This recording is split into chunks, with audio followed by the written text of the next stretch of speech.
Welcome to Leadership Chats with Dr. Wise, the Not a Lecture podcast where we explore what it really means to lead in today's complex healthcare environment. I'm Dr. Wise, and in this series, we're having real conversations about essential leadership concepts. We'll talk about what you need to know, what you want to know, and what you'll actually use in practice. And yes, what you need to know to pass the exam. Each episode, I'll be joined by a guest expert who brings real-world experience and insight into nursing leadership, from managing care teams to fostering a culture of safety and everything in between. Whether you're listening on the go or settling in with your notes, this is your chance to deepen your understanding and connect what you're learning to real-world practice. No slides, no lectures, just meaningful conversations that bring leadership to life.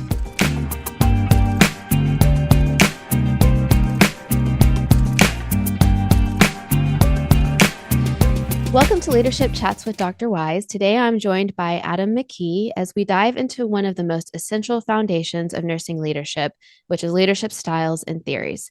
These aren't just academic concepts. They shape how we manage teams, coordinate care, communicate with others, and ultimately keep patients safe.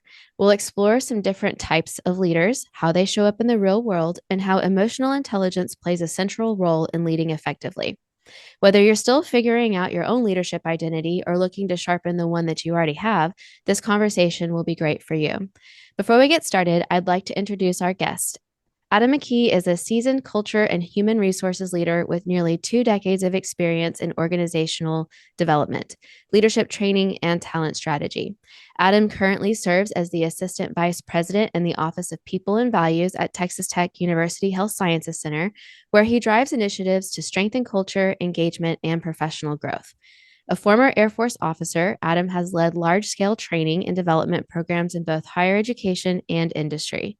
He's passionate about helping people thrive, building inclusive workplaces, and equipping leaders to bring out the best in their teams. So welcome, Adam. It's great to have you today for this conversation. And is there anything else that you would like to share with us about yourself or your background before we get started? Well, thank you, Dr. Rice. It's a pleasure to be here. And I will just say, it's all these different things that I've learned. I've also learned in the home too. These things can be very personal if you allow them to be. And I've seen how it can benefit your life in so many different ways than just the leadership aspect of in the workplace. There's so many different principles that we'll talk about today that really can just help us be better people and better professionals. That's a great point, and I think I can attest to that myself as well. Having been married for 16 years and being a mom, I can definitely see how these principles influence my life as a whole. So I Absolutely. appreciate you sharing that with us. So, all Yes. right, well, let's get started by just talking generally about leadership theories and styles. So let's start with the big picture. How would you describe the difference between leadership and management?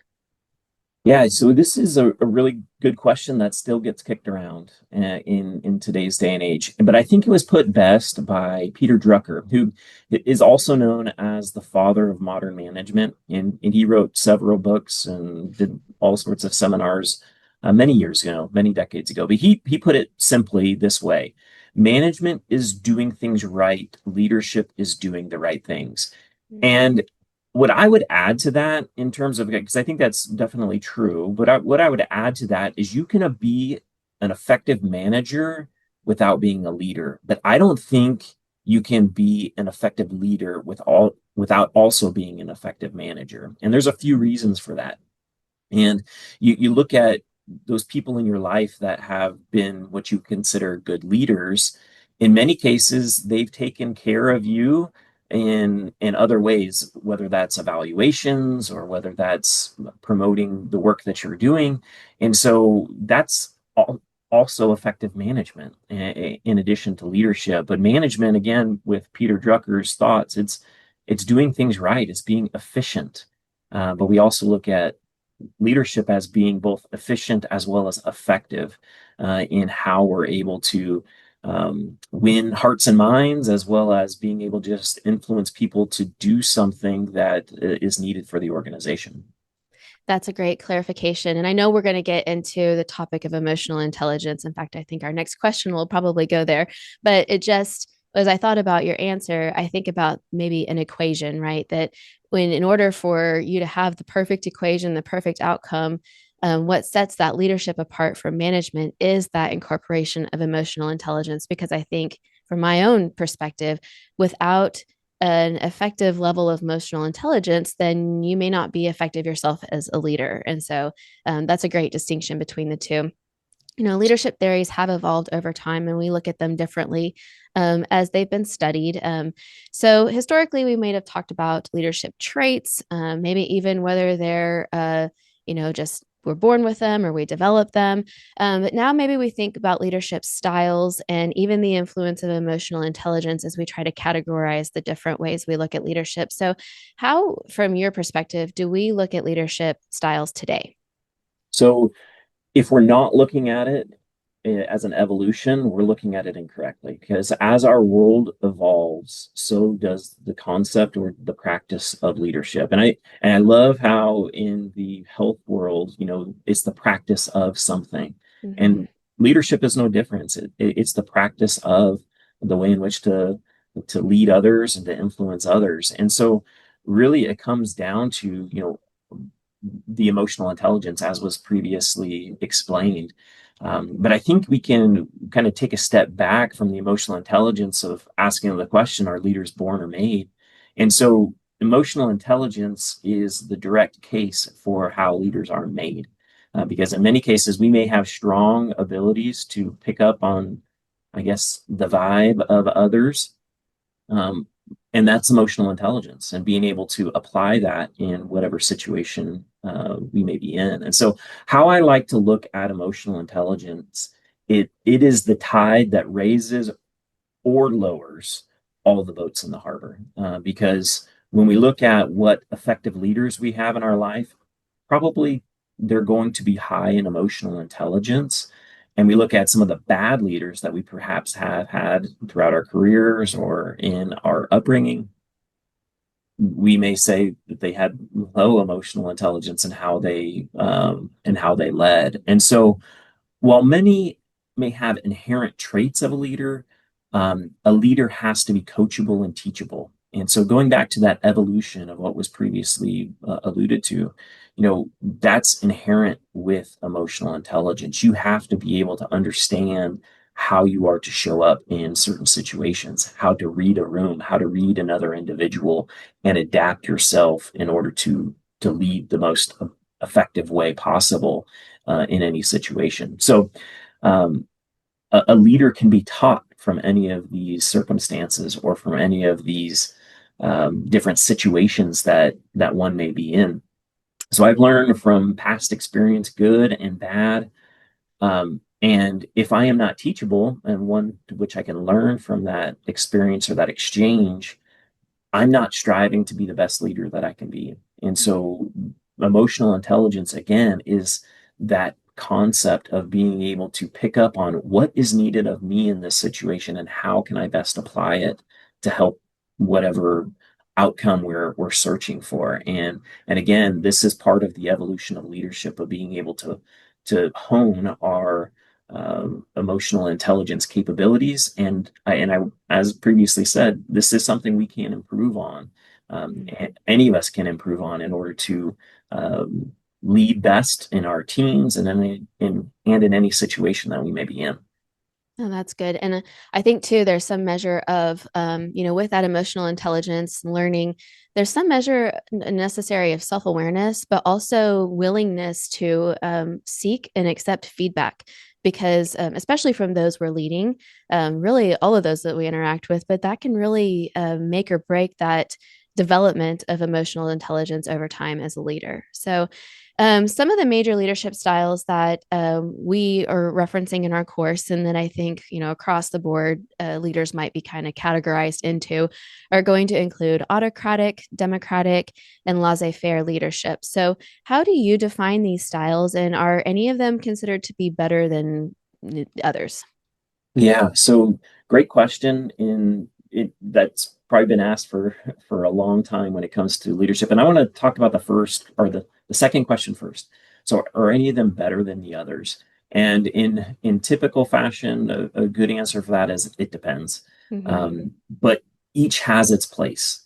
But timing is critical when it comes to the application of these different stances or thoughts or perspectives or and some from the course materials, looking at what was written in the booklet, you can see the definitions. You can see how they have been defined. And I will tell you that I've read manuals 20 years ago that had the same definitions about these. So they have been tested and true.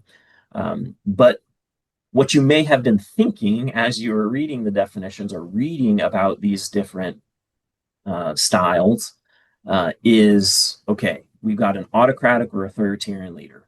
That, in my mind, would be a jerk. Or you have a democratic leader. Okay, that's somebody who's going to want to debate an issue to death. Or you have laissez-faire.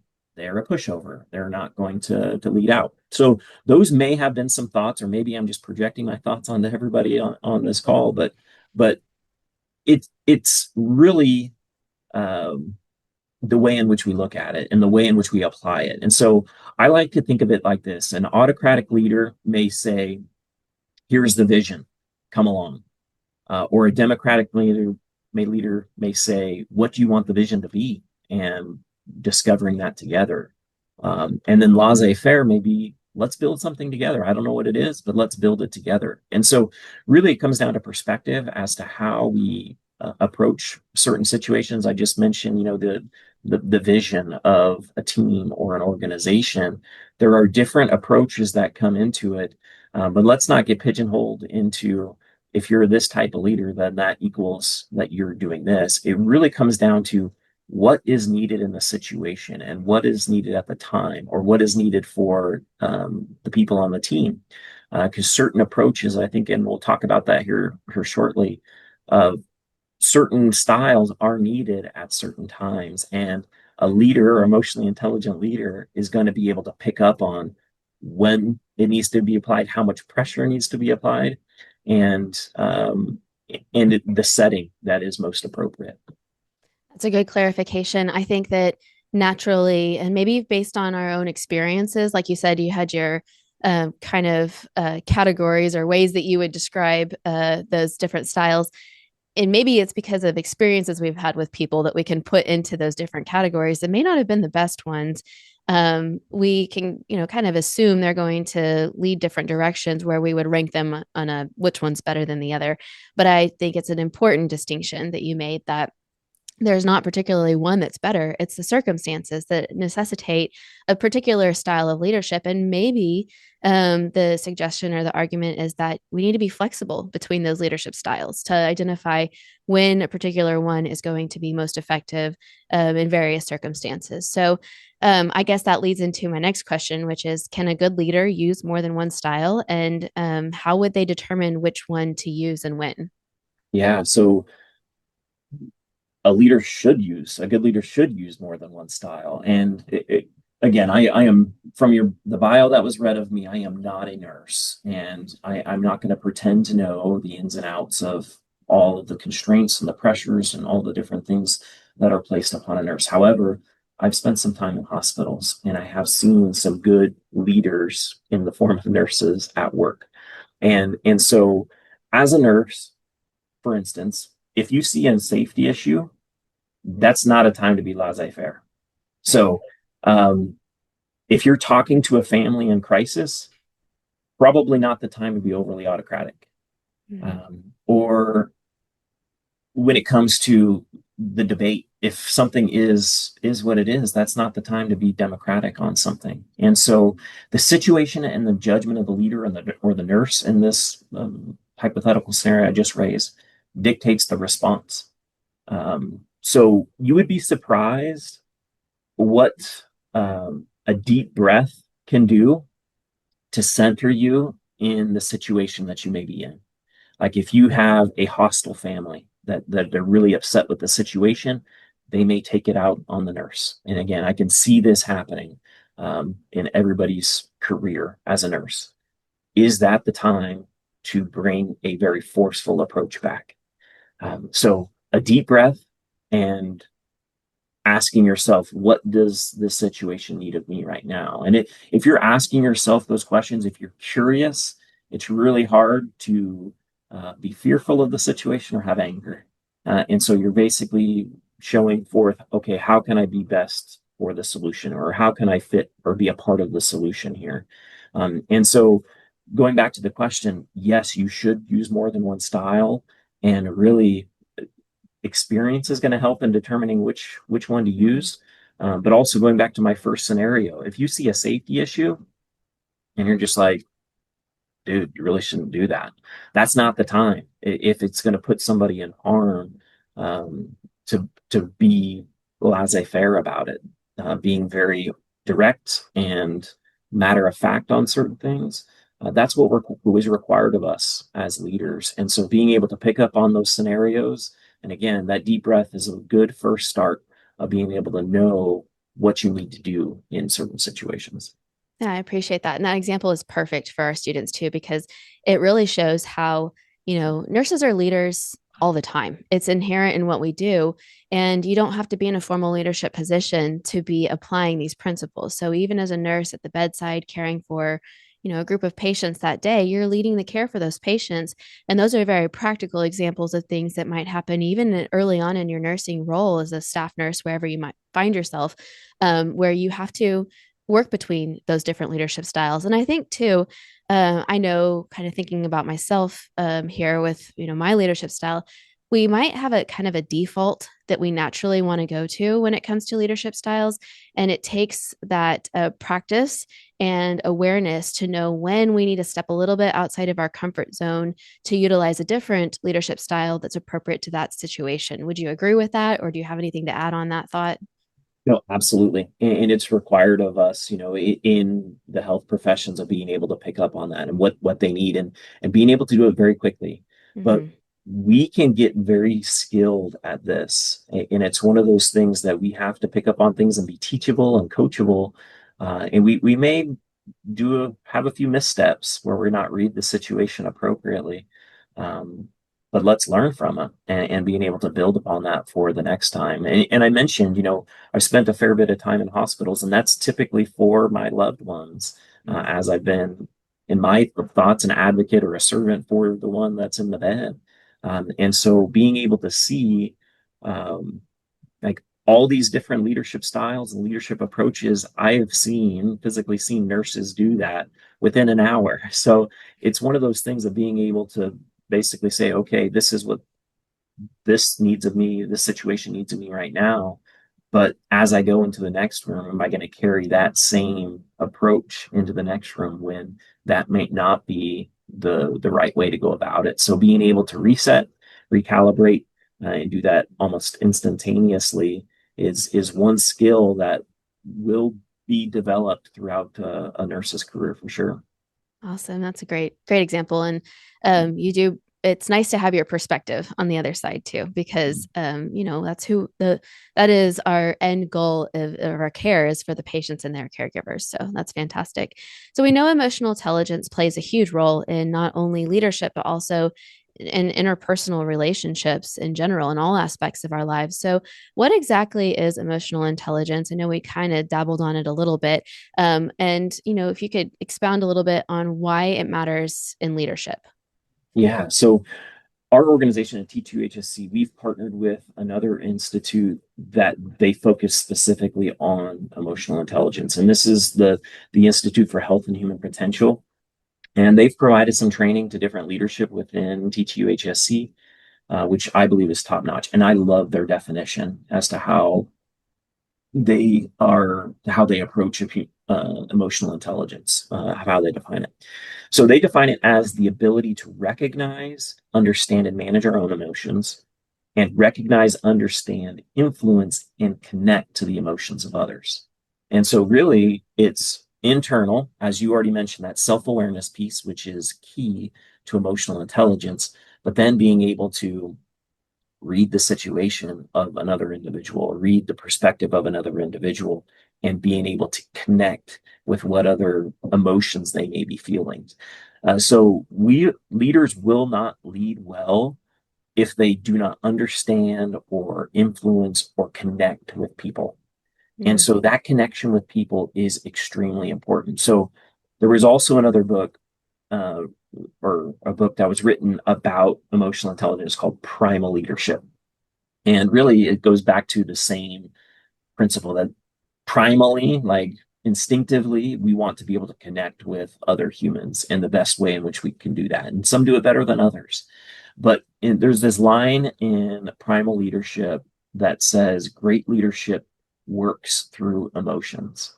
And if you think about it at its kind of granular level, you think about those great leaders that you've had in your life, or those bad leaders perhaps you've had in your life, those that have been great, they've connected to some emotions in a positive way in order for you to get up and do something and to pursue something and accomplish something. Whereas on the other side, those leaders that perhaps you might consider bad, they were ineffective at doing so, of being able to tap into emotions and being able to motivate you or others within a situation to accomplish something. So I love that definition when it comes to emotional intelligence, because it's part of our self-awareness. Like, I'm feeling tension in my shoulders and I'm gritting my teeth. What does that tell me about my body? I'm getting angry. And so as I'm getting angry, what's the best thing for me to do? Probably excuse myself from the situation. And as we kind of understand these emotions, we're better able to apply whatever is needed in that situation, connecting to the situation as well as, and more importantly, the people within that situation. That's a great definition. I think it does really encompass both aspects of it because it's not just being able to pick up on other people's emotions, but I think maybe even more importantly, to some extent, managing our own, depending on the circumstances. So we know that, in work, we're going to see emotional intelligence transform teams or organizations in different ways. So, how have you seen that show up in your experience where emotional intelligence, maybe effective, or if you want to touch on ineffective, Sure. has transformed a team or an organization, maybe for better or for worse? I don't know if you want to, if you have both, or if you want to just focus on the good, positive. But I'll focus on both. I think they're both important to be able to understand a little bit better and to be able to recognize what's going on. So, but I'll start with the good.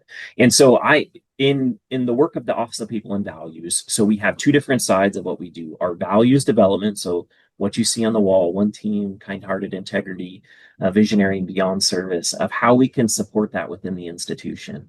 With different things that we do and bring people into our values-based culture. And then the other side of our office, we do leadership development and how we can best support the institution. And so we're called upon to come in and talk about emotional intelligence fairly frequently and being able to share our perspectives with it. So I mentioned I'd start with the good. So there was a particular team that was having just, they were getting the job done, but they were seeing past each other. They were seeing each other as basically, um, you're Dr. Wise, you do this, and you do that for me.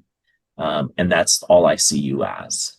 And they would see me as the same thing, to where I was basically a function in whatever was being produced. And so, working with this team, shared some thoughts and insights, some of which from the Institute of Health and Human Potential, of how they could better understand and connect with each other. And so at the time, they were kind of overly critical of each other. They're taking too long. This shouldn't be done this way.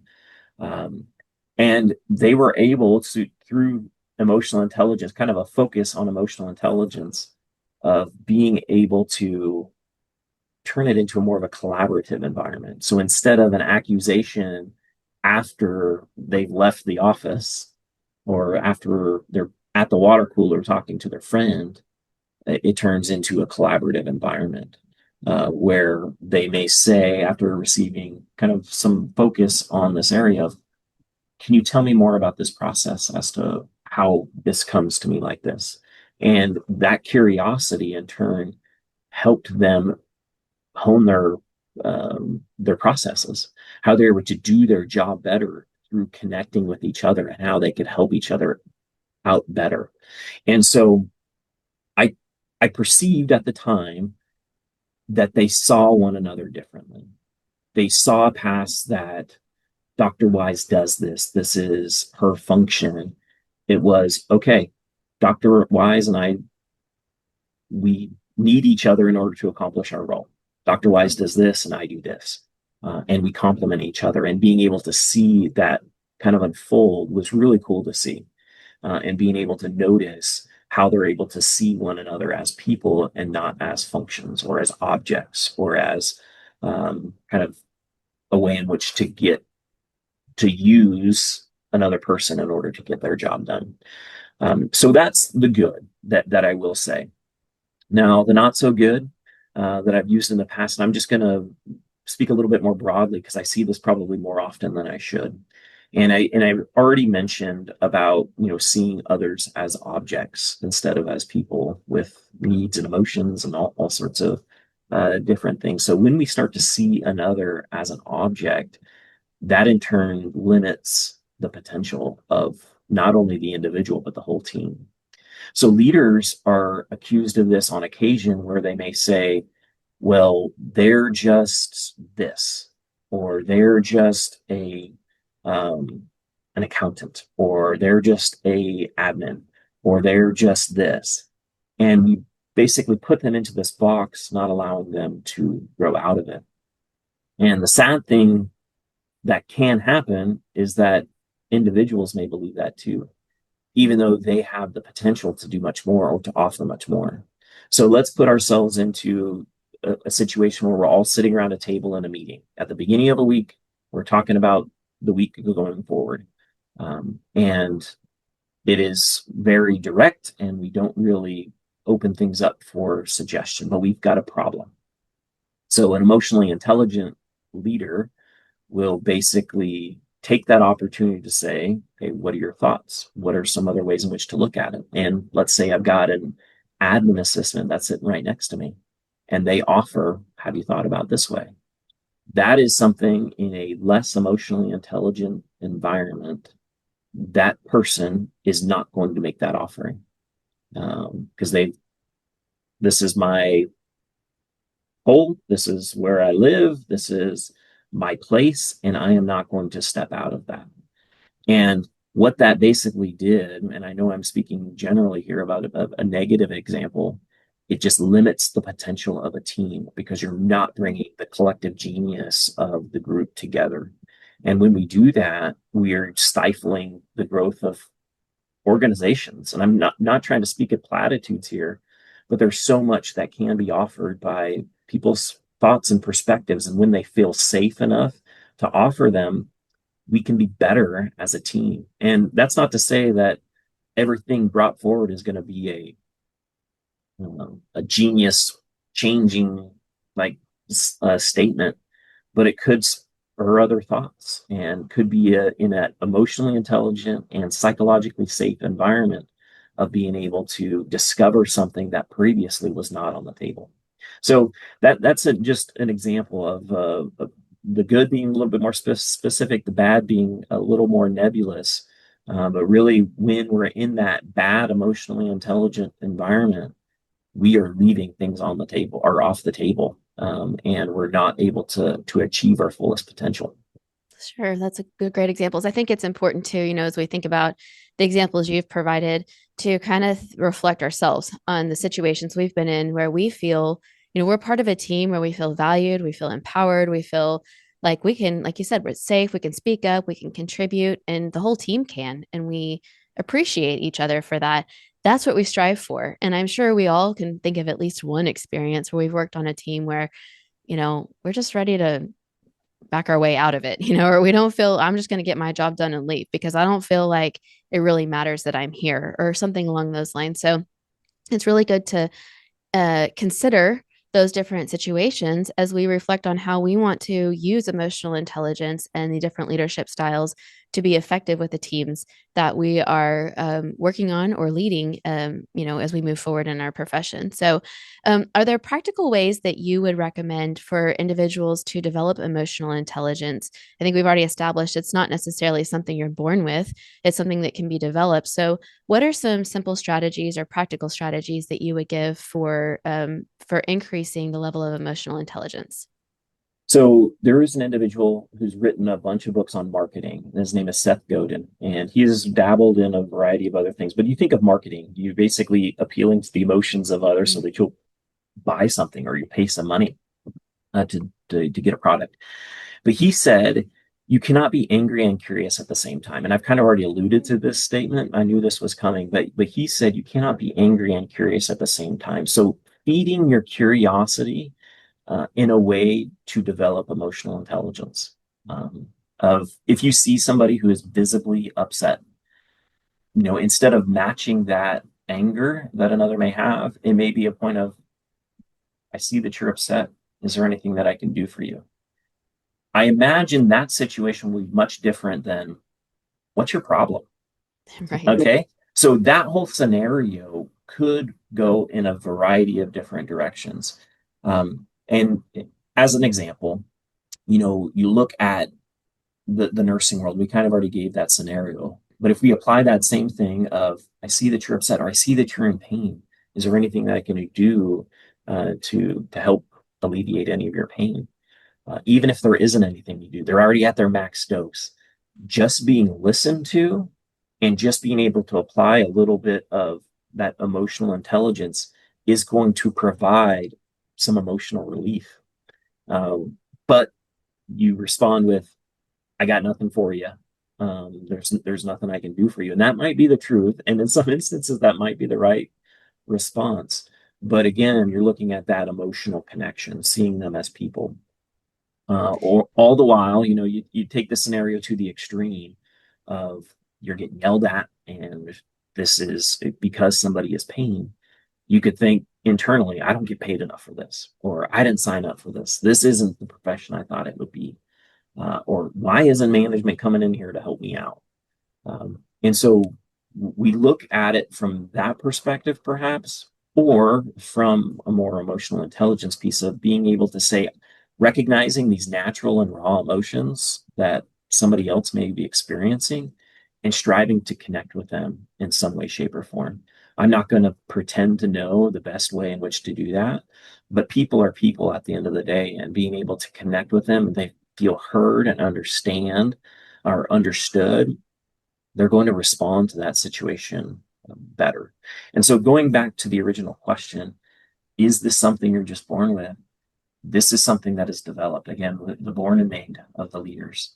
This is something we pick up on. Some of us may be better at being able to pick up on the emotions of others and as well as our own personal emotions. Like I'm feeling tension in my back, I'm gritting my teeth, that example, which was previously used.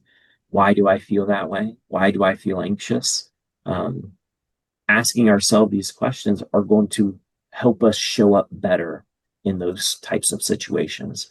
Being able to recognize that within ourselves, but then also being able to connect with somebody else in a potentially emotionally charged situation. So again, I would say no. Yes, you are born with some of these different traits, but nobody develops these certain things right out the gate. These are things that you develop over time and being able to understand more about yourself as well as others. And so this is definitely something that is continuously worked on. And if a leader says, well, I made it, I'm emotionally intelligent, you could probably start to see a decline in their leadership abilities just because it is a continual process. And you may look at that and say, that's really disappointing or that's really daunting. But I will say that is probably one of the more enjoyable aspects of leadership, of being able to know how to connect with more and more different individuals at sometimes a distance, and how you're able to do that and how you're able to pick up on that.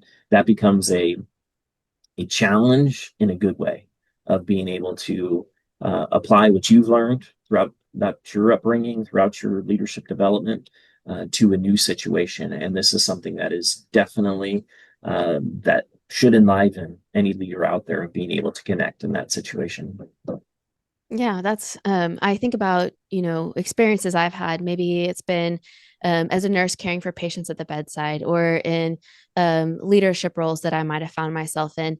And, I do find that when I've had moments of effective emotional intelligence, responding in a patient, like to a patient or family member, the way you gave an example, using, I think I was thinking about this as you were talking, that this is the root of the therapeutic communication that we're constantly teaching students about, that's absolutely essential to nursing care. But when I've had effective moments of that, it just feels so good because you know that you've been able to touch somebody or work with somebody in a way that made them better or made the situation better. Or I think it's absolutely worth the effort and the work to ensure that we are developing our emotional intelligence over time, and absolutely can set apart a great leader from just a leader, of a group. So And I'll um, add one thing to that that yeah, I think is please. important.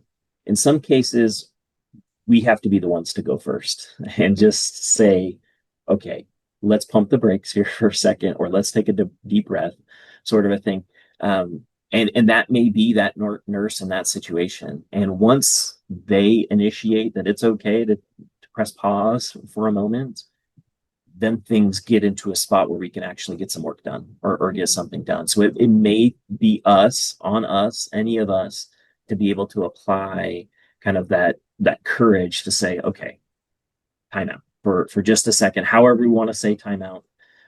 But being willing to be able the first one out the gate saying, this situation needs to change, or we need to approach it a little bit differently. Yeah, great point. So we've spent some time just laying, I think, a great, strong foundation of leadership styles and theories and emotional intelligence in general. And we touched a little bit here and there on how that might show up in nursing. But I do want to kind of transition to a point where we're talking more specifically about nursing and how this shows up whether you hold a formal title or not. So, nursing teams often function under a lot of pressure, most days, I would say. There are so many demands from patients, family members, team members, the unit itself, the hospital leadership. It just seems like it comes from every direction. So, how might leadership styles impact team dynamics and patient outcomes in those types of environments? So let's first talk about pressure. And we may think, or we have the understanding that we may perform really well under pressure. Like you're in school, you say, well, I write better the night before a paper's due, or I study better, cramming. And in some cases, that may be the case. Maybe that is something that works well for you. But many of us think we're really good at handling pressure, when in actuality, we're just finishing, we're just getting it done. Um, and some of us may not perform our best whenever pressure is applied. I think it's really important to note, it's a really easy to do a sports analogy. Michael Jordan with the pressure filled moments. You hear the announcer that's like, he was born for this, and like he loves these pressure situations. When in actuality, he's practiced that thousands of times, or at that time, he practiced it all the time. He was putting pressure on himself, uh, manufactured or whatever pressure on himself in order to perform in those situations. So, was it the pressure that he was performing well, or was it the repetition and the practice of doing well? So, again, that's an argument or on a different subject, but understanding how we perform under pressure. If we feel as though people are breathing down our necks and people are getting angry at us, we're feeling kind of a pressure mount on us, of understanding that within ourselves. And we already talked a little bit about that. You'd be surprised the power of a deep breath, Mm-hmm. as to what that can do. So we handle pressure by living in it. And this is an important reality for each of us. Each of us faces pressure. Each of us faces ways in which we um, may respond in certain situations because of pressure. So being able to adjust to that, in healthy ways. We can't live in a constant state of pressure. There's a reason why, we go home at the end of the day. Um, we may feel pressure at work, but being able to um, kind of take a step back is extremely important to us. So, again, I already mentioned the deep breath, that there's a lot of power in that. But I also want to talk about what happens in our brain So when we have these emotions, these pressure mounting, it might put ourselves in a position where we're not allowing our brain to think. Mm. Uh, we're just reacting in certain situations. We're not thinking through what possibilities could exist. So, again, the deep breath, that's one example of it being able to slow down this pressure mount that's happening to us, affords you that time to think through a process. It allows you to kind of navigate a situation that might be complex. Um, so you can basically, as a leader, if you're able to kind of center yourself and getting that certain spot of, okay, I feel this pressure mounting. Why is it happening? And what is my purpose in it? What's my role? And all these things can happen in a matter of seconds. So we can turn into a, why are you putting so much on me? And potentially turning that into, okay, how can I be an advocate in this situation? Or what could I do best for my team in this situation? Or my family? Or my organization? So a dynamic leader in nursing is going to continuously and productively adapt um, to the scenario for the best possible outcomes. And what that looks like for each of you, I gave you one example of that deep breath, but being able to pick up on those pressure type situations because you will live in it. You will get better with it in terms of being able to deal with whatever pressure. And so having that opportunity to live in it for a moment is only going to make you better and recognize it for what it is. And then ask yourself, okay, how can I be of help in this situation? That's what that emotionally intelligent nurse is going to do. That's great. And I think too, a couple of things that came to mind as you were explaining that, I want to highlight the importance of, it's the deep breath in the moment too, but we also need to give ourselves a moment to take a break from the pressure. Constant pressure is not healthy. And we might, like you said, we might be able to survive in it for a moment or for a period of time, but eventually we're going to burn out. There's just not Yeah. anything left there. And I know that right now we're speaking to students that are in an accelerated program and they've been living that lifestyle since January. But we stress to them over and over and over again, you have to take a break. You have to recharge, even if it's just a couple hours or 30 minutes a day, you go outside and go for a walk. The same applies when you enter into your professional role as a nurse, that it's very important that you prioritize your own self-care so that when you find yourself in those pressure filled moments, you have the bandwidth to be able to manage them and to do these things like choose a deep breath and be able to think clearly through what should my next best steps be. And so I think that's really important. And also think that there's a measure or an amount of reflection that's necessary. After you've been through a pressure filled moment, it is really important to take a pause to just reflect on what happened? What did I do? How did I respond? Did I do it well? Maybe every once in a while you ask somebody what they think about how you did it, but even just that personal reflection from those moments we've experienced then allows us to go into the next one maybe a little bit better equipped or with a different way that we would handle it. But I think both of those things are going to be important to the ongoing management of the pressure. And like you said, with that great example from Michael Jordan, having it be something that is just a practice and something that we put ourselves through frequently to be able to be more and more effective at doing it. So, taking what we've already talked about and let's make it even a little bit more applicable by putting it into a particular situation that is a very real one that somebody might find themselves in. So, I know you've been on the patient side of things, but I'm sure you can probably imagine what this scenario would feel like. So, imagine we're in a 20-bed medical surgical unit and we've got pretty complex patients there. Many are in the hospital with complications from chronic illness, and we're on day shift, which tends to be a little bit more busy and hectic and demanding. There's about 6 nurses and a charge nurse working on the unit. And we also have members of the interprofessional team there, like physicians, nurse aides, PT, OT. Everybody's there doing something or needing something. And they're all coming and going throughout the day. So when we consider this situation, I'm thinking and wondering if you could help us identify who are the leaders here in this type of environment. I think we've got formal leadership in the form of the charge nurse who's managing the unit, or the unit manager who's even above the charge nurse.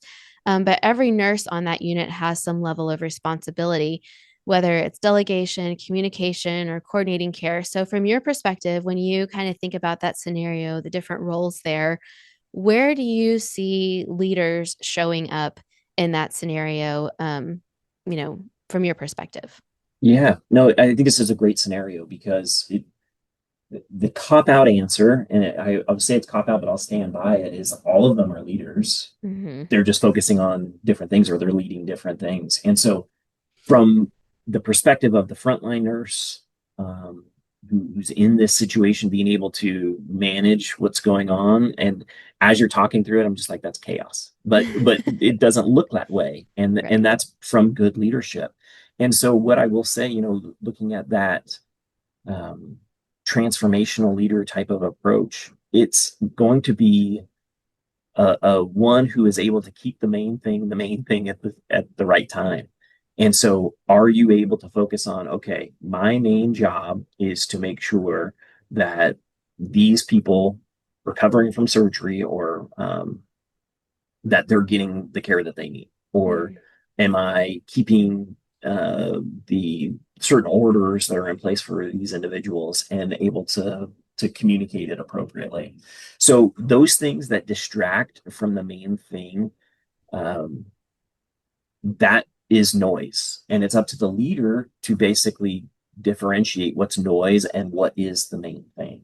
And this may be really hard at certain instances at certain time, but it's up to that leader, that nurse, in whatever capacity they are in, to keep the main thing of as to what their job is, and what they are to be leading. So each of those positions described has a main thing. And so ensuring that they're focusing on that main thing is the most important piece of their leadership at that given time. So even though it may be a chaotic situation, we may think, in that surge unit, I'm there to help this individual heal. Starting on that healing process. If you're able to keep that in the back of your mind, your actions are going to follow that kind of mindset. What is the best way in which I can help them heal or to get on that road to recovery? And so, again, it may be chaotic. There might be a lot going on, a lot of voices that may say this needs to be done. But if we're thinking in the back of our mind, okay, what's the main thing? It's the main thing is to help them heal, to get back on their feet, and to get where they need to go. Getting back on their feet be may not happen on your shift, Right. but also just what's that next step in their healing and being able to advocate for that. So keeping the main thing, I think, is the most important. And I'm not just trying to repeat the same thing over and over. It's harder than you think in some Sure. instances, because we first have to understand what the main thing is, Yeah. and then understand what's not the main thing, and then be Mm-hmm. able to kind of have that persistent outlook, of being able to make the scenario, make the situation that supports what you're there to do, and what the necessary things are, what's being called of you in that situation. Yeah, I really like that focus on the main thing because, from a practical standpoint in that scenario, I would list, you have the bedside nurse who is a leader because they're leading the care of their patients and coordinating the care for the day. You have the charge nurse who's leading the unit as a whole and making sure that everybody has what they need, patients are cared for, anything that arises unexpectedly is managed. And then you have your unit manager who is going to be the overall management for that unit.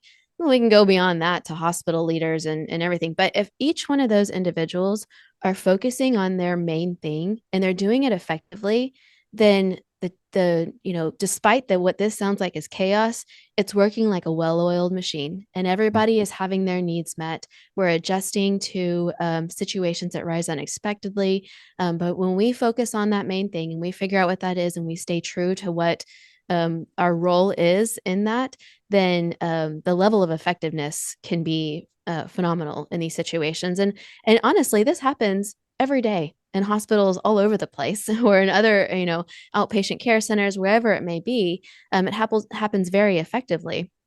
And we really want to find ourselves in places where we're working on teams that are that way and doing our part to make sure that we're contributing to that team being very effective by focusing on the main thing. So that was a really great way of breaking it down.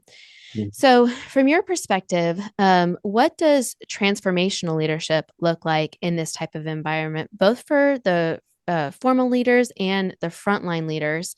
And if you'll also add to that, how do you contrast that with transactional leadership in the same type of setting? Yeah, so really, let's break down the words. So transform. So you're changing from whatever the current state is into something of a desired state. So that's that transformational. The transactional leadership, that is me going to 7-Eleven, sort of a thing. I need something, I need a Slurpee because that's good for my emotional wellness. And I give them money to do that. That's a transaction. And so we look at that in leadership in a very similar way. How can I apply my certain skills to transform this situation into something that is what I need to be doing? And so, using this scenario, this again is that opportunity to take that step back and say, okay, how can I be a change agent in this scenario? How can I apply the appropriate approach to transform this situation into that desired state of what we need it to be? Um, we could also look at it from the perspective of, um, you know, I don't want to further kind of muddy the waters or to add fuel to the flames that are currently happening here. What is my role in transforming this situation? So going back to the main thing is that might be something that's very simple of stating as such. Hey, I'm here to help you heal. I want to help you do that. I'm on your team when it comes to your healing. But this language or your tone is not helping this situation. That could transform a very tense and a very challenging circumstance. Or if, say, you're the bedside nurse and a unit manager comes to you and applies a certain amount of pressure to where, say, I'm here to help them heal, and this is what they need best in their healing right now. It's not in our best interest to do something different. And so, in some cases, to be a transformational leader, you have to be able to act and to speak up in a certain way that keeps the main thing the main thing. And I say this right now in the confines of this comfy office, on your feet when you're tired, when there's so much going on around you, that's going to be a challenge to be able to pick up on that situation and put it into a perspective like that. But knowing your profession, this is something that I think people will get and understand and respond appropriately. I want to transform this current state that may not be the most conducive to healing into this future state or this desired state. And so keeping that into perspective and applying whatever levers we need personally to help in that situation is only going to move us in the right direction. It may not be the thing that completely moves the current state into the desired state, but it's going to steer us back in that direction in which we need to go. That's great. And that really helps to give some application to understanding those different types of approaches to leadership. So, are there any risks or consequences that you would touch on when a team leans a little bit too heavily on taking a transactional approach to leadership? I think I'd go back to answer that. I'd probably go back to something I already alluded to. If we start to see somebody as an object, like the individual at 7-Eleven who is basically the gatekeeper for my Slurpee for me to enjoy that, and I've got to pay them money before I do that. If I see them as an object, they're just a thing and not an actual person. So we apply that into our scenario. If I'm looking at my charge nurse or my unit manager as, well, you go get me this, that's your job, they become an object to you Right. instead of, hey, how would you handle this situation? Or what are your thoughts here? And being more curious in that situation, if we fall into that trap of the transaction, we can see people as objects. And when we do that, we become less emotionally intelligent. Mm-hmm. People become things to be used for our kind of whatever we think is next. But when we try to draw upon some aspect of emotional intelligence, we will be better able to see people as well as the situation at hand.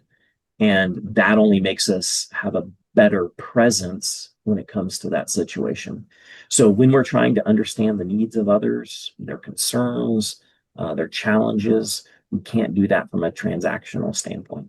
And I'm not Yeah. saying that in terms of there may be some transactional type relationships that are out there and understanding that they are that for a reason. But when we're able to see the efforts of others and the value that they bring, the transaction becomes more authentic and more human.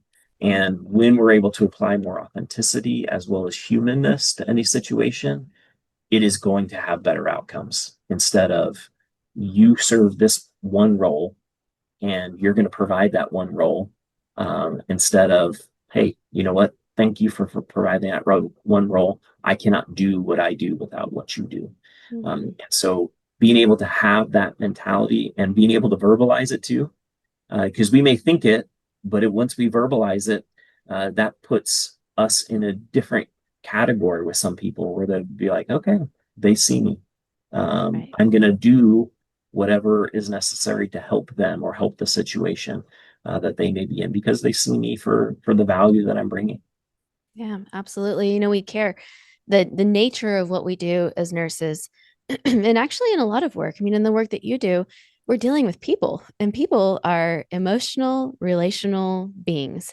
And like you said, we're humans. And if we just try to treat people like things, as you've already very well pointed out to us, we lose a huge aspect of that relational component that's necessary for effectively working with for people, that it's necessary. So we can't lose sight of the fact that whether it's our patients that we're caring for, or their families and caregivers, our coworkers, the leaders above us, the people, that we are leading, every single one of these individuals is emotional and relational. And the more we incorporate that into our leadership, the better and more effective we'll be. One thing I want to touch on that I'm going to throw you a little curveball off from the side, but I do Sure. want to take a moment to highlight servant leadership. I think that it's not really showing up in the resources as much as some of these other styles that we see. But would you just let us know a little bit more about, because a servant leadership to me, I think it's a newer way of looking at leadership and really effective leaders. And so what is servant leadership? And could you just touch on a little bit about how it could be a good thing to consider as we're looking at these different leadership styles? Well, thank you for bringing that up because I think it's a great addition to this conversation. So we look at servant leadership, which has been around for quite some time. It's just how we looked at it has changed. Yeah. So we've looked at it just for that, like somebody who is providing a service or as somebody who's doing something. And we've just kind of how we looked at it in years past, that has been a completely different dynamic. Whereas now it is completely different. And there's and I hate to just throw books out there, but there's this one book that is written. It's called Question Behind the Question, and the author tells this experience about sitting in a diner, going into this diner, traveling on business, and basically, the first question from the server is, "Well, what can I get you to drink?" And he said a Pepsi, and they were a Coca-Cola um, establishment. And so the server explained that this is what we have, and then the guy was just like, "Oh, I'll just take a water." Didn't think anything of it. And then a few moments later, a guy or the same guy who sat him walked in and brought a bottle of Pepsi and put it in front of him. And he was like, "Hey, I thought that you guys were a Coca-Cola stop." She was like, "No, I had my manager go to the convenience store next door to get me a Pepsi so that I could give it to you. And that's an example of servant leadership by not only the server of being one who's in a physical, his job is to serve, but also of that manager to where he has established a culture to where he is going to help his people, his team, serve customers and to provide a service. And so, what I think is most important here is what that I don't remember what their job was, but basically it was their team lead or their team that he put himself or he or she put themselves into this situation to say, hey, if a customer wants this, tell me, I'll go get it for him, and I'll be your right hand person to help you do your job and to help you shine. And so you look at it from the customer perspective of, well, they're customers for life now. You know, that's they are going to be all in with how they received um, that service or that meal. And so we look at servant leadership in a very different way in that we are here to support our team. We being our leaders, having the perspective, I'm here to help you support the mission or to do what is asked of us as a team. You're the ones that are on the ground doing the work. How can I best support you? How can I best remove distractions? That is servant leadership. So the way in which we look at it has evolved into something that is more positive and useful.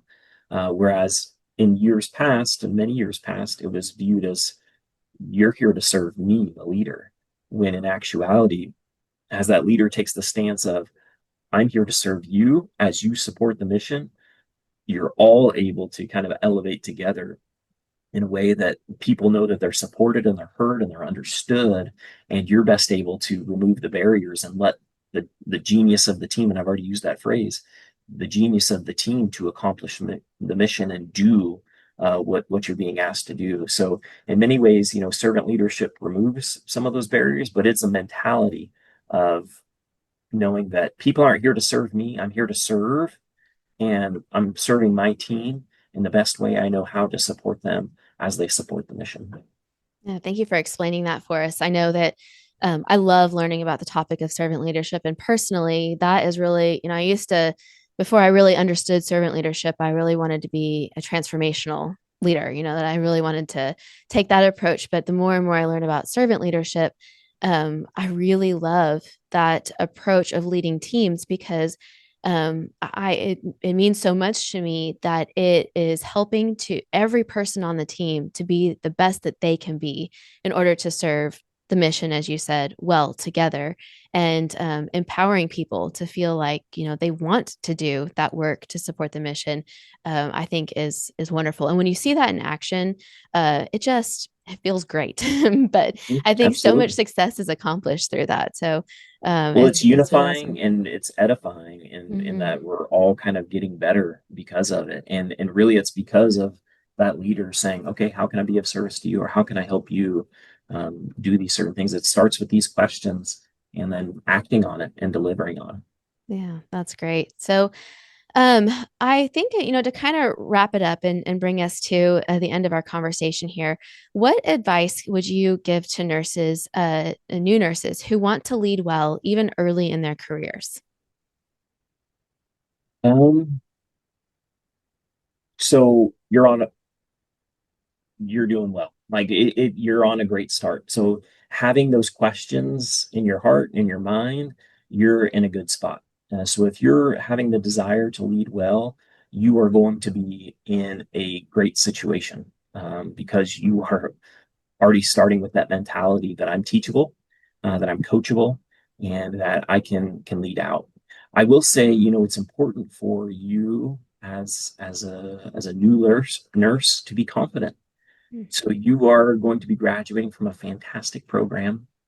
You're going to be given great skills by fantastic instructors, present company included, to where you have this ability to pick up on what is going to be asked of you. But I think it's important for you to know that you will be expected to lead day one.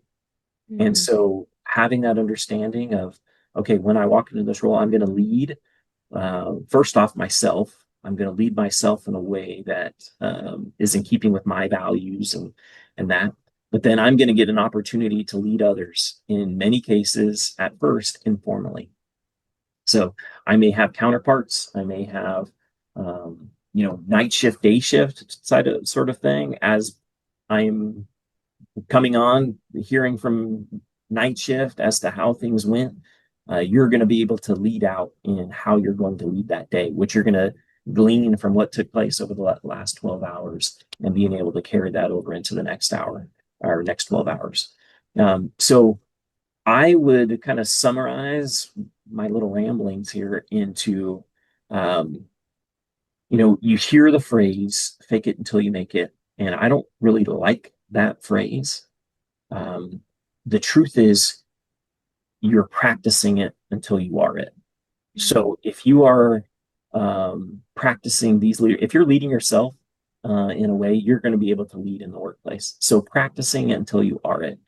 I know it's not as catchy as fake it till you make it. It doesn't rhyme, but it's still true. Like understanding that you're a Red Raider nurse and this means something, not only in our state, but it means something right down the hall. I'm right here in the HSC in Lubbock, and so you're affecting lives and you're helping people. So you will be prepared to meet these challenges. So trusting in yourself and investing in yourself is going to be extremely important. And we talked about the burnout piece of it can be challenging sometimes to constantly put ourselves in that situation to where we're feeling as though we need to lead or the pressure is on us. But as you invest in yourself and as you trust in yourself, things will become not easier to do, but you become more capable to handle the different things that will be placed upon you. So what I say is lead from day one and practice it until you are it. That's great advice. I think that having a a mentality of confidence can go a long way, even if you're convincing yourself that you're confident. Just, where the mental position that we give ourselves. I even have discussions with students as they're preparing to take tests or they're trying to improve their performance on their exams that the mentality that we take into sitting down to do whatever action it is we're about to enter into is half the step of getting to the success of doing it. And so I think that that is a wonderful application for the beginning of working as a new nurse because you go from spending a year, in our case, learning the way nurses think, what nurses do, and now you're getting a fresh start again in a new place, in a new environment, and you're in some ways starting over in the learning process as you carry forward the foundation that you've created. But every day you have to go in with a measure of confidence and convince yourself, I am confident in my ability to do what I'm going to do. And, practice until you can perfect that is a wonderful way of looking at it. I still to this day have many situations I walk into where I just say, okay, I got this. I'm confident I can handle this, even though when I know I'm walking into is something that's very uncomfortable to me. But it makes a big difference. It made me think about I do most days a kind of a daily reflection to start my day, and one of the things I do is pick one word for the day. And there's many days where confidence is my word. Sometimes it's discipline.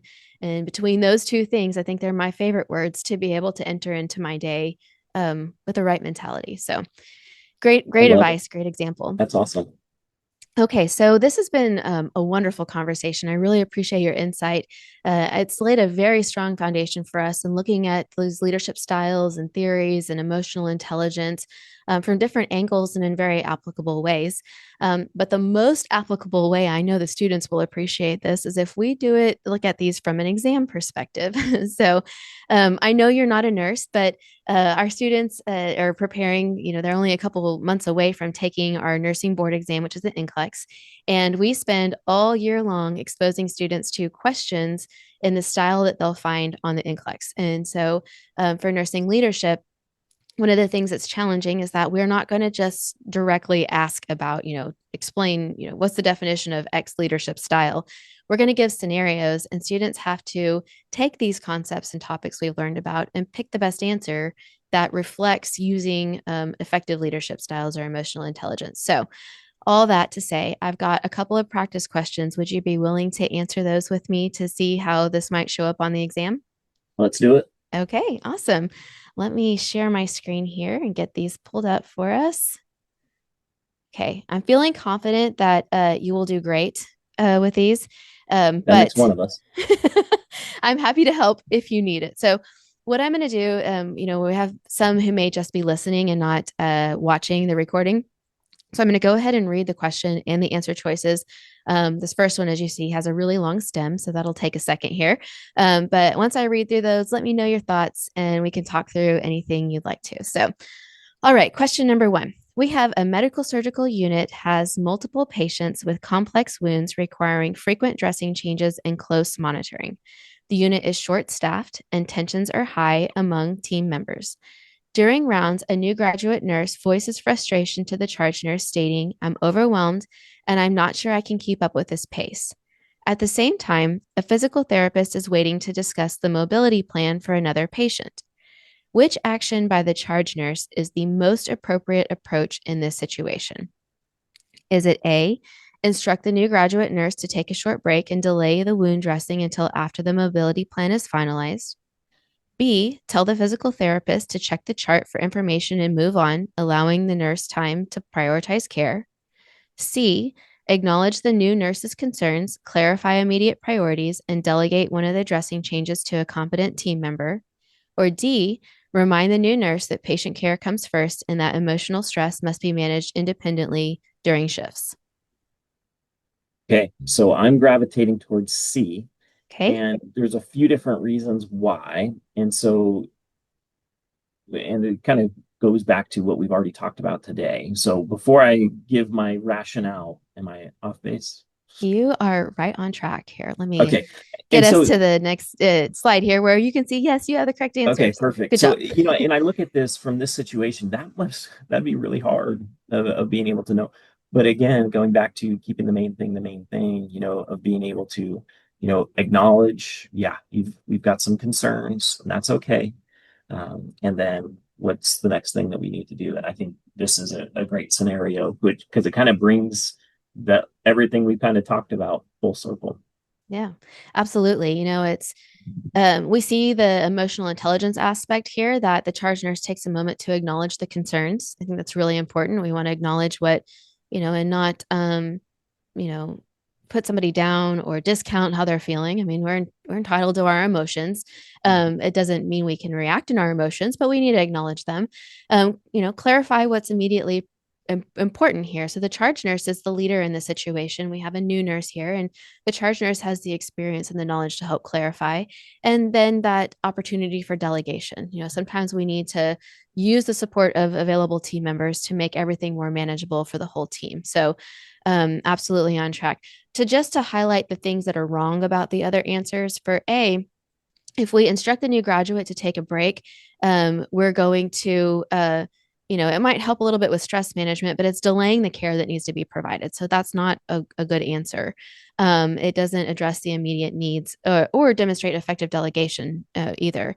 So on B, when we, tell the physical therapist to check the chart, we're dismissing the interprofessional collaboration opportunity, and it could damage team relationships. But if we focus on the patient outcomes, which are very important, we could, be putting off patient care, or it could be ineffective because it wasn't addressed appropriately. So it doesn't implement good emotional intelligence and the leadership qualities that value respectful communication and shared decision making are not being used.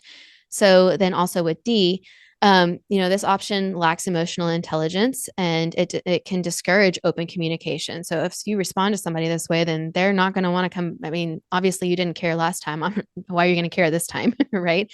So when patient care is a priority and we dismiss the emotional experience, then this is how we, over a period of time, end up with burnout and poor morale. So we don't. This isn't supportive leadership or fostering a healthy work environment. So, excellent job. Okay. Anything else you'd add on that, or ready for the next one? Let's do the next one. Okay, sounds good. Um, all right. So, question number two. A nurse is caring for a patient recently diagnosed with advanced heart failure. During a discussion of the care plan, the patient's spouse becomes tearful and says, I don't think you understand. This is all happening too fast. I just can't take it. The nurse notes the patient looking away and avoiding eye contact during the discussion. The provider is scheduled to return shortly to discuss advanced care planning.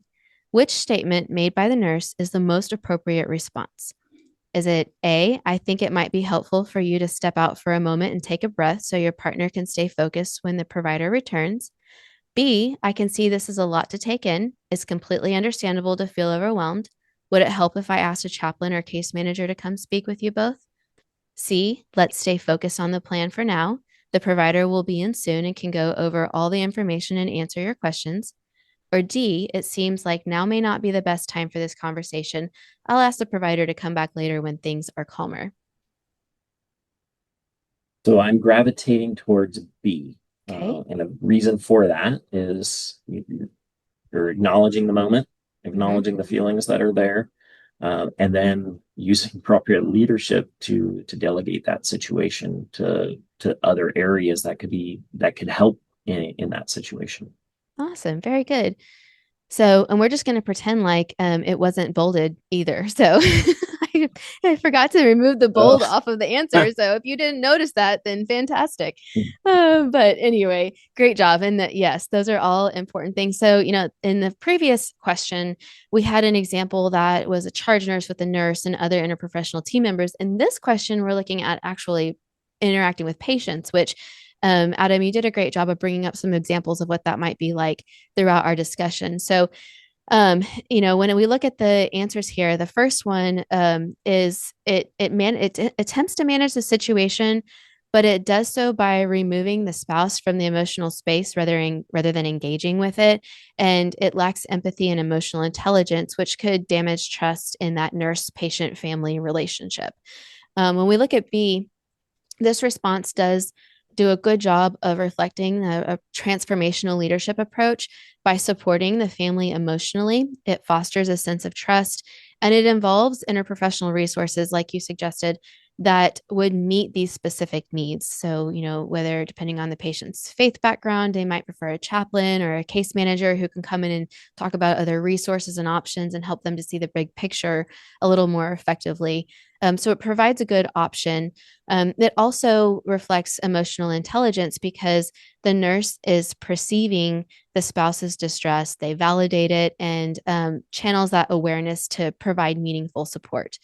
When it comes to option C, this is task focused and lacks emotional presence and empathy that's needed in this moment. So it misses an opportunity to convey compassion and connect with that family in this experience, which are important traits when we think about that transformational leadership. And then with the last one, the response, it just avoids the emotional tension, which sometimes, depending on who we are and how we operate, we might want to not have to engage in that emotional situation. But it does not demonstrate leadership in that moment to effectively support and communicate with the patient and their family members. It delays care unnecessarily and misses a chance to support that family in this critical moment. So, excellent job. Wasn't too bad, was it? No, that was good. Great scenarios. And I will say, and I think you already mentioned this, I didn't see these beforehand, but it's reaffirming to know, within the field, as this field administers this test as to what is expected of nurses. And so being able to not only understand, but also act on some of these different principles that we've discussed today and how it can really affect people's lives and help them for the better. And so I think there's a lot of great things we can learn from these few instances. Awesome. Very good. Well, I really appreciate you. Yes, and I did not mention before we started these questions that I did not share them with you, which is kind of cruel of me, but but It's I okay. I think appreciate that's it. for the best. I think that the students can identify and it's a nice little opportunity for, as you said, for us to see this in application. So thank you again so much for joining me today. Your insight into these leadership styles and emotional intelligence really helped to bring these concepts to life, especially especially in the context of nursing practice. So for our listeners, whether you're on your way to clinicals, you're studying for an exam, or you're just focusing on surviving right now, which is absolutely understandable, I hope this conversation helped you think more deeply about the kind of leader that you are and that you want to become as you enter into the nursing profession. So remember that leadership is not just about a title. It's about how you show up, how you support others, and how you respond, especially when things get tough.